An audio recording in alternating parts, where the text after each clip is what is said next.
पर हिमंता के शपथ ग्रहण में शामिल होंगे प्रधानमंत्री नरेंद्र मोदी और गृह मंत्री अमित शाह। कई वरिष्ठ बीजेपी के नेता भी इस शपथ ग्रहण समारोह में शामिल होंगे। बीजेपी शासित राज्यों के मुख्यमंत्री भी इसमें शामिल होने वाले हैं। गुवाहाटी के खानापारा फील्ड में शपथ ग्रहण समारोह होना है। तमाम तैयारियां पूरी हो चुकी हैं। 11:30 बजे समारोह शुरू होगा। आज असम के लिए बहुत बड़ा दिन है क्योंकि असम के सीएम पद की शपथ लेने वाले हैं हिमंता बिस्वा शर्मा। हिमंता के साथ 4 विधायक मंत्री पद की शपथ लेंगे। अतुल बोरा, चरण बोरो मंत्री बनाए जाएंगे। इसके अलावा अजंता नेओग और रामेश्वर तेली भी मंत्री पद की शपथ लेने वाले हैं। समय सुबह 11:30 बजे का है। कानपाड़ा मैदान में शपथ ग्रहण समारोह होगा। तैयारियां पूरी हो चुकी हैं। रणजीत दास असम विधानसभा अध्यक्ष पद के लिए बीजेपी के उम्मीदवार होंगे। तो इस पूरे समारोह के साक्षी बनेंगे प्रधानमंत्री नरेंद्र मोदी और केंद्रीय गृह मंत्री अमित शाह। हिमंता के शपथ ग्रहण के साथ ही असम में बीजेपी का ये तीसरा कार्यकाल शुरू होगा। खानपारा के पशु चिकित्सा महाविद्यालय मैदान में शपथ ग्रहण समारोह का आयोजन किया जाएगा। शपथ ग्रहण को लेकर हिमंता ने खुद एक्स पर पोस्ट कर बताया कि जहां हिमंता के साथ 4 और विधायक भी मंत्री पद की शपथ लेंगे, जिसमें पूर्व केंद्रीय मंत्री रामेश्वर तेली, असम गण परिषद एजीपी के अध्यक्ष अतुल बोरा, बोडोलैंड पीपुल्स फ्रंट के चरण बोरो और भाजपा के अजंता नेओग शामिल हैं। बीजेपी के वरिष्ठ नेता रणजीत दास को असम विधानसभा का अध्यक्ष बनाया जाएगा। प्रधानमंत्री नरेंद्र मोदी ने भारतवासियों से अपील की है पेट्रोल और डीजल का इस्तेमाल कम करें, ये कहना है पीएम मोदी का। एक बार फिर से उन्होंने अपील को दोहराया। सार्वजनिक परिवहन का उपयोग बढ़ाएं, सोना खरीदने जैसे गैर जरूरी खर्च वाली चीजों को टालें, ये प्रधानमंत्री मोदी ने देशवासियों से अपील की है।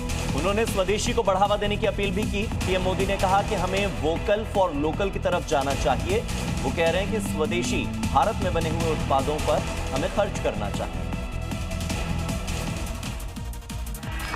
दुनिया में युद्ध की वजह से खड़े हुए संकट को प्रधानमंत्री मोदी ने कोरोना से भी बड़ी आपदा बताई है। साथ ही लोगों से सहयोग देने की भी अपील की है कि देश को प्राथमिकता देनी होगी, अपनी जिम्मेदारी निभानी होगी। भारत कितने ही उत्पादों को मंगाने के लिए लाखों करोड़ रुपए की विदेशी मुद्रा खर्च करता है। इसी समय विदेश से आने वाले उत्पादों की कीमतें भी आसमान छू रही है। इसलिए पीएम मोदी ने लोगों से अपील की कि विदेशी चीजों का कम से कम इस्तेमाल करें, संकट में देश का सहयोग करें।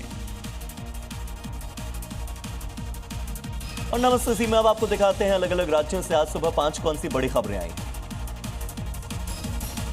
छत्तीसगढ़ के बिलासपुर पोस्ट ऑफिस परिसर में बड़ा हादसा होते होते टल गया। दरअसल परिसर में खड़ा एक नीम का पेड़ बिना आंधी तूफान के अचानक गिर पड़ा। इसकी चपेट में आने से एक कार क्षतिग्रस्त हुई।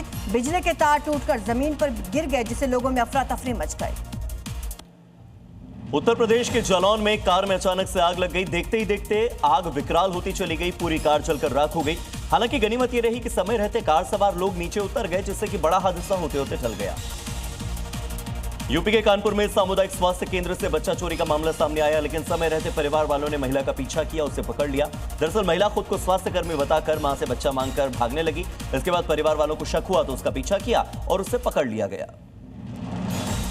छत्तीसगढ़ की जांजगीर चांपा में लोगों में उस समय दहशत फैल गई जब एक ही परिवार के 4 बच्चे पेट दर्द की शिकायत लेकर अस्पताल पहुंचे। इस दौरान इलाज के समय एक बच्चे की मौत हो गई। जानकारी के अनुसार बच्चों ने शाम को तरबूज और रात में चिकन खाया था। आशंका है कि फूड पॉइजनिंग का शिकार हुए थे।